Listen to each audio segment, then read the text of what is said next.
You are Locked On Warriors Postcast, part of Locked On Sports Bay Area, on the Locked On Podcast Network.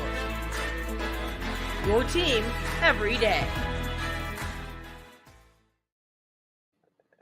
Yo, what's up, everyone, and welcome back to the Locked On Warriors Postcast. I am your host, Eric Triple E Engel. You may know me as the former producer for the Murph and Mac Morning Show on KMBR 680. And tonight, the Golden State Warriors 2023-2024 season has come to an end at the hands of the little brother Sacramento Kings, 118-94. They all got to grow up sometime. And despite all the momentum the Warriors built up this season, they couldn't ride the wave through the play-in tournament and into the postseason.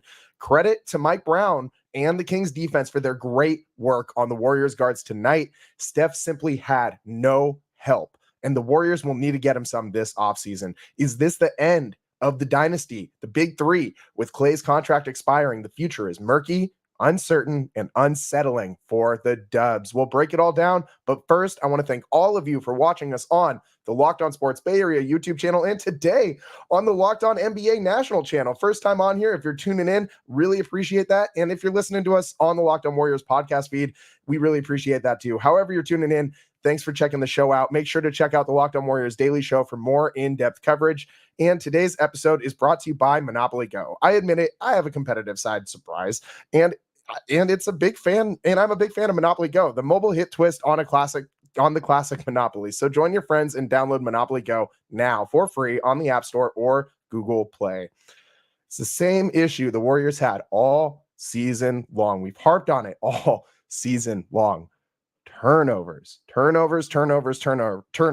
can't outshoot all of their mistakes. This isn't 5 years ago, 10 years ago. This isn't the Warriors in their golden age. Klay Thompson, 0 points.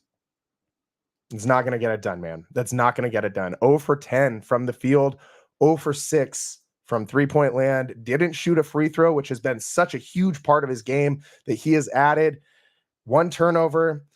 It's not going to get it done. A -12 plus minus. But I mean, I don't want to blame Steph for a whole lot. I love Stephen Curry, the best shooter of all time. I think, for my money, the greatest point guard that has ever played the game of basketball. He had another 20-point game against the Kings. It's just an automatic lock at this point, but he was a volume scorer in this one. 16 shots, 22 points, 3 of 7 from the free throw, or from a three-point land, and 3 of 3 from the free throw line. 6 turnovers for Steph. This feels a lot like a lot of games toward the end of the season where Steph was really pressing, and you would see him have 4 or 5. He had 7 turnovers the other night. This is kind of a repeat of that. There is so much pressure on Stephen Curry to carry this team on his back to the promised land. He has no help. 2 of the Warriors starters, Trayce Jackson-Davis, Klay Thompson, combined for a grand total of 2 points. In the second quarter, the Warriors starters combined for 4 points, all on free throws. That's not going to get it done. You need to get Stephen Curry some help. You are wasting the last 2 years, 3 years. I think Steph's got maybe 2 years left of playing at an all-star level. And that's, I think, generous. Next year might be the end of this run for Stephen Curry. And they got to do something, man. They need to get this guy some help. Yes, they have all of these pieces. You got Trayce Jackson-Davis, who has played great all season long. The end of the year, the month of March and April, he was excellent for the Warriors in the post. Gave them a whole new dimension, scoring. He gets the start in this one, only plays 10 minutes. And I have some questions about how Steve Kerr used this lineup, man. He, from the jump, had Draymond guarding the center and Trayce guarding Harrison Barnes on the perimeter. If you were going to do that, if you were going to leave Draymond Green on Sabonis in the paint, why is Trayce Jackson-Davis in the starting lineup when you got Jonathan Kuminga sitting there on the bench? What is going on? I would have even liked to see Moses Moody start instead of a TJD if this was what we were going to do, or a Pajemski start. That would be great too. Moody needs some more minutes, man. We got to talk about that later in the show. Moody flat out needs more minutes if he's still a Warrior next year. Remember, they're going to need to do something, and to get something in this league, you got to give something up. So I kind of expect the Warriors to be on the hunt for a trade this offseason to pair with Steph, especially with the way this one went. The Warriors' second leading scorers, Jonathan Kuminga and Moses Moody, each had 16 bench players. It's so weird. It's so lopsided when you fall into such a big hole early on and you're constantly trying to dig out of it. It's what the Warriors have done all season long. First quarter turnovers kill them. The other day, they had 5 first quarter turnovers. Tonight felt very much the same, just constantly kicking the ball around. And then even in the fourth quarter, when this game was still within striking distance for the Warriors, you see 2 veteran guys, 2 Hall of Famers, Draymond Green and Stephen Curry, who Draymond Green might have the best court awareness of any player I've watched in my lifetime. And both of these guys step on the out of bounds line.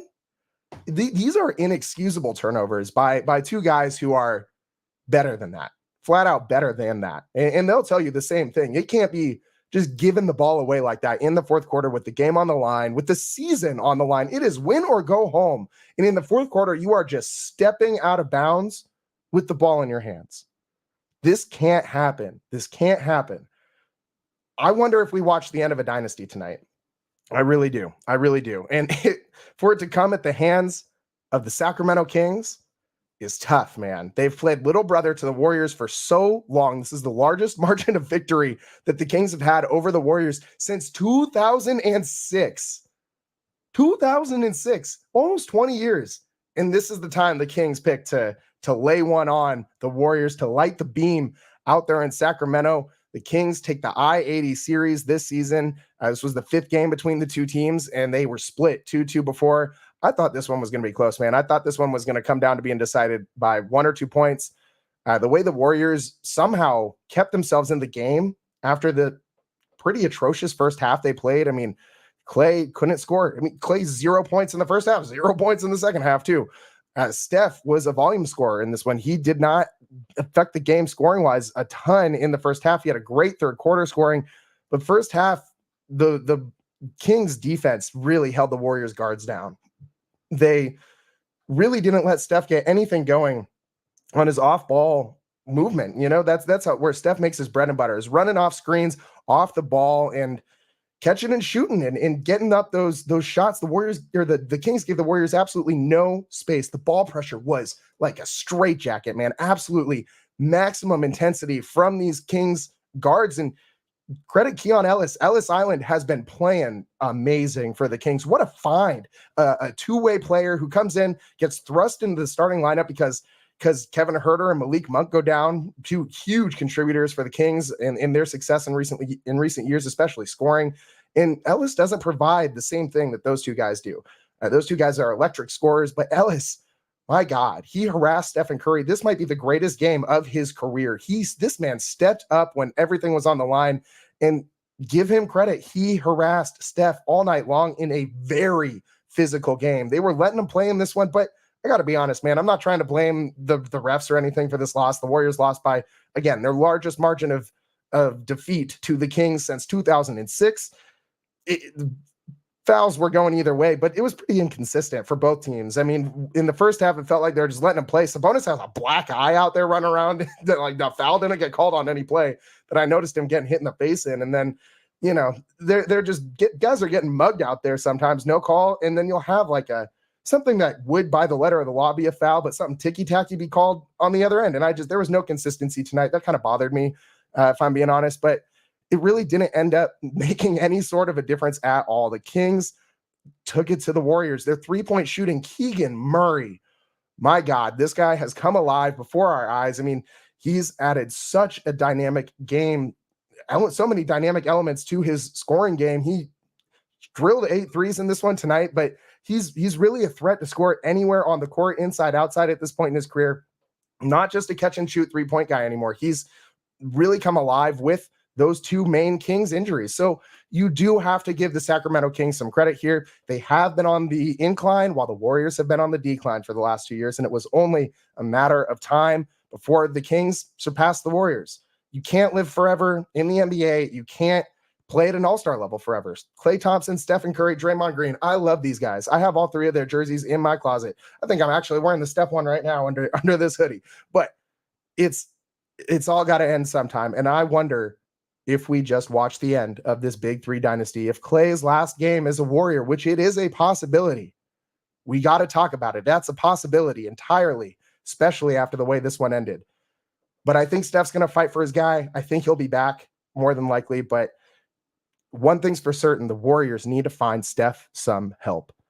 The Kings just ran away with it in the fourth quarter. It felt like there was no other scoring option for the Warriors. Steph looks like he has been run ragged into the ground because he has been. His usage rate through the roof. His minutes very high. He's 36 years old, playing 30-plus minutes a night. He's tired. He's tired. It's time to get Steph some help. More on the other side. We'll break more down from this one. We got to talk about the Warriors offseason that's looming, a massive offseason for the Warriors. I would argue the biggest offseason for the Warriors in team history, because this will direct what happens with this franchise going forward. The moves made this offseason will permeate for years to come for the Golden State Warriors. So we got to break that down a little bit more on this game. A couple more things I want to get into on the other side. Stick with us on the Locked On Warriors postcast. I'm your host, Eric Triple E Engel, and we will be right back.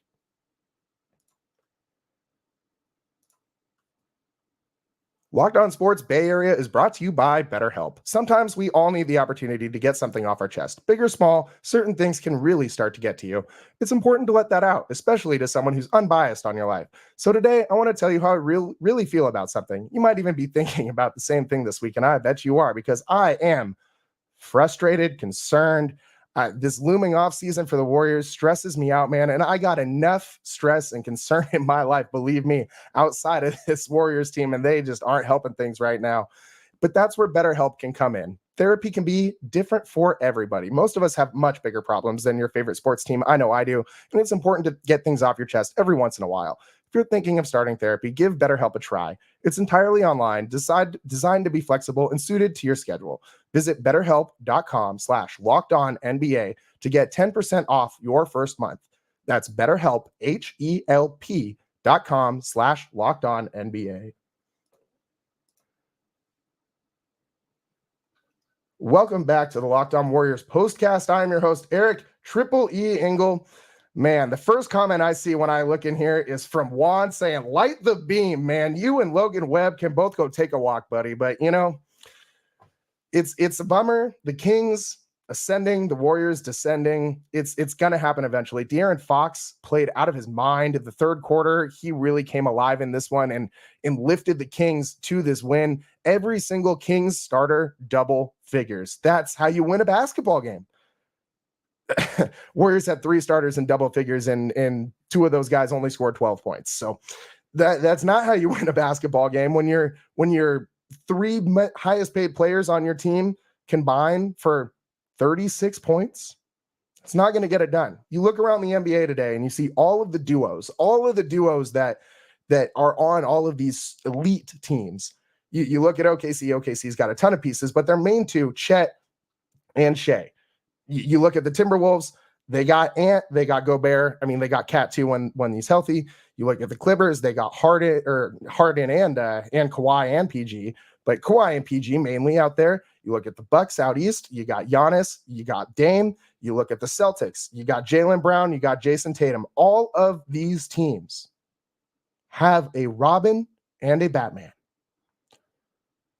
To be fair, sometimes teams like the Celtics, sometimes Tatum's the Batman and Brown's the Robin, and sometimes they switch. But you know what team that doesn't work for is the Warriors, because Stephen Curry is always Batman and Robin.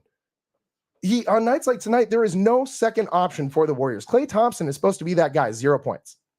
Andrew Wiggins, okay, let's talk about Wiggs. He's another former number 1 overall draft pick, super athletic. 12 points. There were so many plays tonight where Wiggs got to the cylinder with ease and then smoked a couple layups. I got a few, but I wanted to see him continue to go back to that. The Warriors ran a lot of high ball screens for Wiggins in the last couple games. I didn't see enough of that tonight. They didn't get him rolling downhill. And that's kind of been the difference in a lot of these games. When the Warriors don't have a true number 2, it is tough for them to win a ball game. Jonathan Kuminga on the bench with 16 points in 27 minutes. He's another guy very much like Wiggins that you need to get him rolling. You need to design a couple plays for him in order to get him attacking the basket in the right mindset, in the aggressive mentality that he needs to be in. Yeah, he did have a couple nice jumpers, but I don't need Jonathan Kuminga shooting a bunch of mid-range shots. 6 for 15 isn't going to get it done. I need him getting to the free throw line more than 6 times in one game. Again, the Warriors lack a true number 2 at this point. Klay Thompson isn't that guy. Draymond Green, while he's a great piece, a great facilitator, great connector, supreme defender, facilitator, screener, he's not a scorer. He's not. He needs somebody on this team besides Stephen Curry that can put the ball in the cylinder. The name of the game is score more points than the other team, if I remember correctly, unless I'm somehow wrong about how basketball works. But you got to score more points. You can't win a playoff game in today's NBA by scoring 94 points. That doesn't work. It just doesn't. In this offseason, the Warriors will need to address Klay Thompson's expiring contract. They will need to address not having a true number 2. You have all these pieces: Jonathan Kuminga, Brandon Pajemski, Moses Moody, Chris Paul, Kevon Looney, even Andrew Wiggins could be a trade piece. Trace Jackson Davis. These are 7 guys. I expect the Warriors to keep some of them, obviously.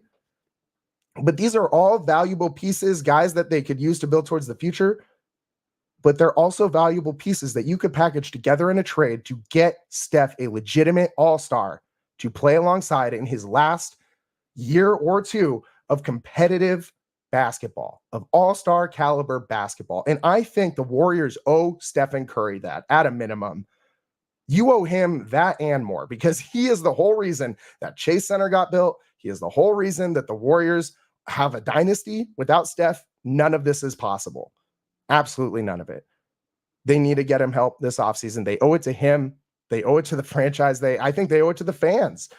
We can't watch this team waste the last 2 years of Steph and watch him just fade away into nothingness. We can't stand for Steph having to play through the 10th seed.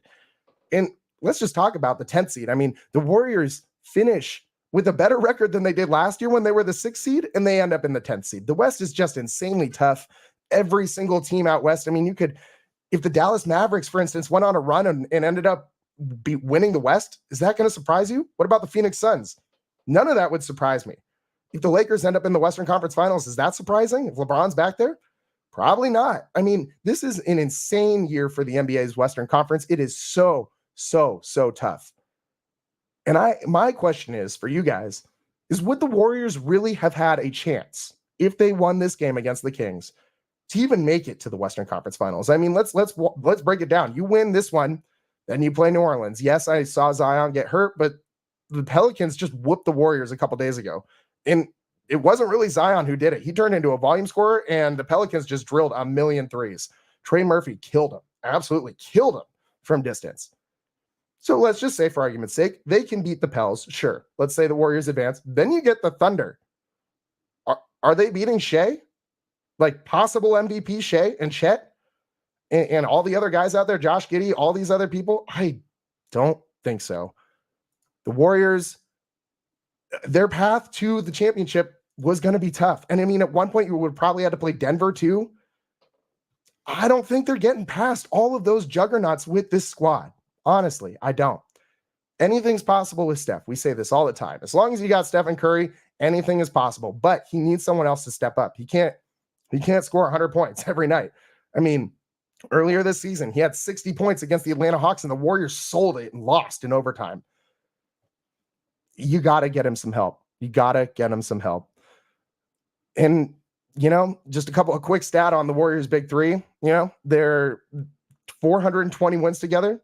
It's a good number, solid number. Shout out to all you 420ists out there. I am one myself, but this could be kind of an eerie number for Warriors fans now too, which would be tough. I mean, if 420 games together ends up being their final score, their final benchmark is 420 wins together, it was a hell of a run, man. It was a hell of a run.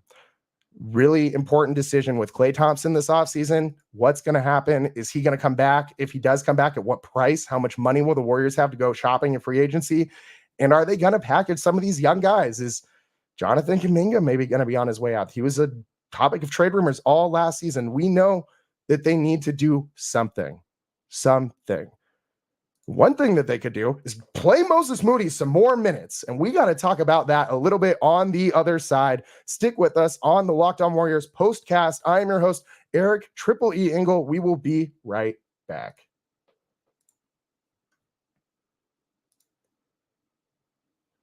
We've all been there, either as a player or a fan. It's halftime and the scoreboard is not looking good, like in this Warriors season-ending loss. Now you're feeling low, not sure your team can pull out a win. That's when you got to dig deep, lift your head up, and say to yourself, time to get back in the game, pull off some bank heists, and take as much of my friends' money as I can. That's right. The smash hit mobile game Monopoly Go lets you compete with your friends to get the most riches and the biggest empire. It's the Monopoly you love, but on your phone anytime with tons of new twists, including leaderboards to compare your progress to your buddies. There's so much to do. Play on countless dynamic Monopoly boards. Make your friends bankrupt by smashing their landmarks with a wrecking ball. That's kind of fun. Charge other players rent for your iconic properties. And you can even work with your friends to crack open community chests and in tournaments to get rewards and climb up that leaderboard. So get back out there, put on your game face, and download Monopoly Go now for free on the App Store or Google Play. Welcome back to the Locked On Warriors postcast. I am your host, Eric Triple E Engel. You may know me as the former producer from the Murph and Mac Morning Show on KMBR 680. And tonight, the Warriors season comes to an end. 118-94, the Kings' largest margin of victory over the Warriors since 2006.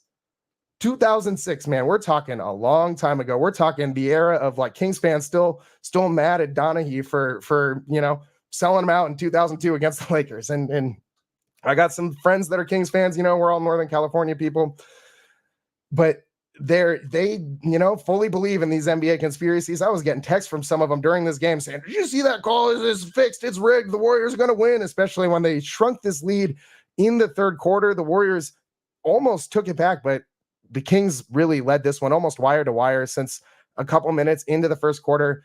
Their biggest lead of the night, 26 points.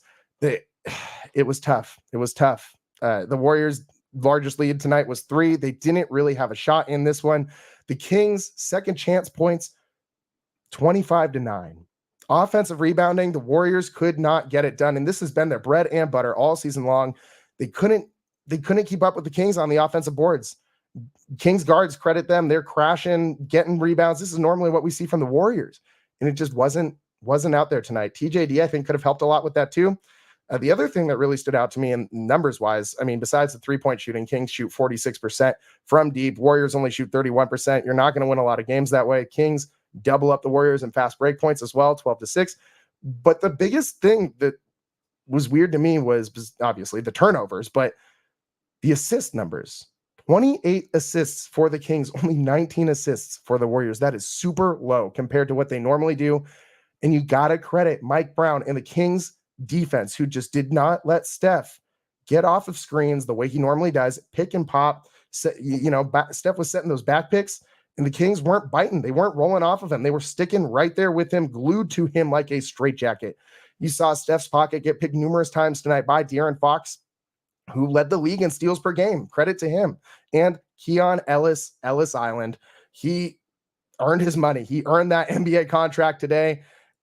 The Warriors couldn't get it done. Those two guards really, really propelled the Kings to victory in this one. And of course, Keegan Murray's 32 points, 8 3-pointers. This guy was a maniac in this one from beyond the arc. 8 for 13, plus 20 on his plus minus. Every single Kings starter was over plus 20 in their plus minus. And every single Warriors starter was below minus 10 in plus minus. You're not going to win a lot of games that way. You're not. It's plain and simple, man. The Warriors had a great away record. They were road warriors all season long, especially since that game against Brooklyn. That East Coast road trip is really where they turned it on, and back in February. And Golden One is another animal, though. Let me tell you, I went there last season for a Warriors Kings playoff game, and that place was visceral. There was some guy in a Rondo jersey who was like trying to start a fight the whole game. It's kind of weird. I feel like I brought it on myself a little bit by wearing the Draymond Green gamer out there. But my point is, this is a hostile environment. Golden One Center is one of the loudest arenas in all of the NBA. Kings fans are hungry. Talk about a hungry fan base. Kings fans are hungry hippos all up there in Sacramento. They want this, especially against the Warriors. So Warriors fans, brace yourselves. I know I'm bracing myself. We're gonna hear a lot from Kings fans, and those guys, a lot of them are our neighbors up here in Northern California. So brace yourselves, guys. It's gonna be a long offseason hearing it from them. And we also got to hear it from Lakers fans too, as they advance in the play out of the play-in into the playoffs. But the Warriors draw the short straw, the 10 seed. They can't really do a whole lot with that. No 10th seed has ever advanced out of the play-in tournament, but it did its job. It made the end of this regular season more entertaining, more meaningful. Every game mattered up to the end of the season. It was fun. It was fun. I like the play-in tournament. I don't like the Warriors having the 10th seed. If you watch the Draymond Green podcast and his take on it, that's essentially my same take. That's what I've been thinking all season long towards the end of the season. But tough way for the season to end for the Warriors. Steph needs help. I keep saying it, but that's really the main point in this. I mean, Steph can't do it all. He really can't. You can't expect him to just will this team to victory night in and night out every single day. What could help him is giving Moses Moody more than 15 blanking minutes, because this guy's stats per 100 are insane. His offensive rating, 117. His defensive rating, 115. I'm not saying Moses Moody is Stephen Curry. You know what Steph's offensive rating is, though? 119, 2 points higher than Moses Moody per 100 possessions. You know what his defensive rating is? 117, 2 points higher than Moses Moody per 100 possessions.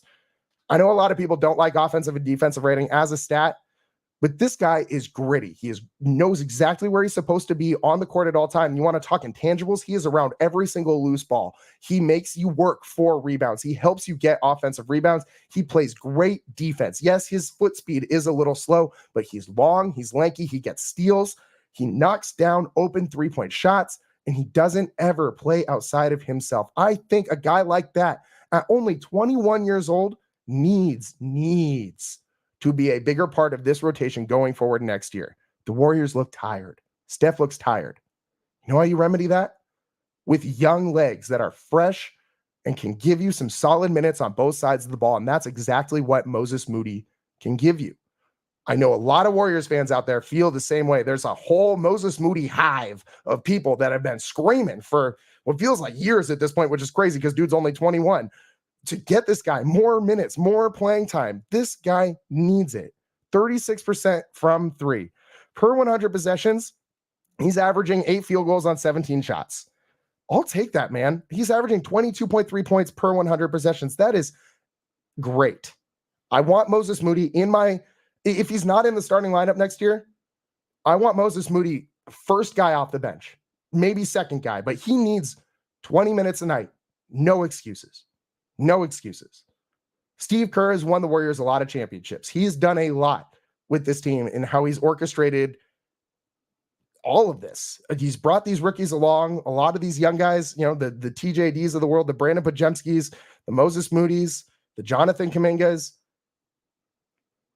But we got to see them have more minutes. I know Kerr is not a fond, young guy. He's not fond of young rookies. He's not fond of playing all these young players extensive minutes.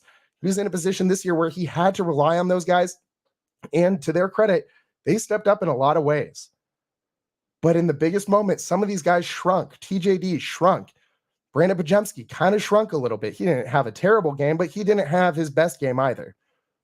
Moses Moody, if he had more minutes, could have had one of the best games in his career. He's about the only Warrior who is doing anything with any sort of efficiency. He was 5 for 8 from the field, 2 of 4 from 3. He was getting to the free throw line too, 4 for 5 from the stripe, 4 boards, and assist. And this was all in 15 minutes, 16 points, 15 minutes. He finished with a +3 ±. Other than guys who just got a couple minutes at the end of the game and Kevon Looney, he's the only Warrior who finished with a positive ±. We need more Moses Moody, but that's not going to be enough. The Warriors need help this offseason, major help.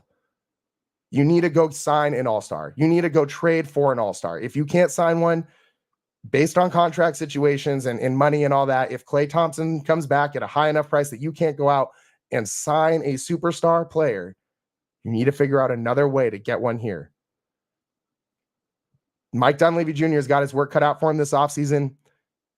I don't want to use the rebuild word. I think we're a couple years away from that, but it's on the doorstep. And Warriors fans need to start thinking about how they're going to get through that. And we're going to need to start thinking about what one of these young pieces are going to stick around for the future and be building blocks. Which ones the Warriors could maybe ship out this offseason to get something back, to help them, to help Steph get back to where he deserves to be, into games that the fans deserve to watch in Steph's last years being competitive. This is tough, man. This is we've only been doing Locked On Sports Bay Area since February, and we've now had to deal with the 49ers losing the Super Bowl and the Golden State Warriors getting bounced by the Sacramento Kings in the play-in tournament. And a rough Giants start, man. This has been, if you're a Bay Area sports fan, man, and you're going through it too, I know I am, keep your head up. Times will get better. It was a great run. Hopefully we don't go back into the dark days of the Mike Dunleavy when he was playing and Troy Murphy era and Adonal Foyle. I think the Warriors fans deserve better than that with how they've shown up for this team in the last since the We Believe years, since before then. I mean, Warriors fans have been packing Old Oracle and Chase Center for years and years and years and years now. And I think Warriors fans deserve one last run with Steph Curry and Draymond Green and hopefully Klay Thompson too. Who knows, this offseason, they deserve one last shot. You got to put all your chips on the table. You got to go all in.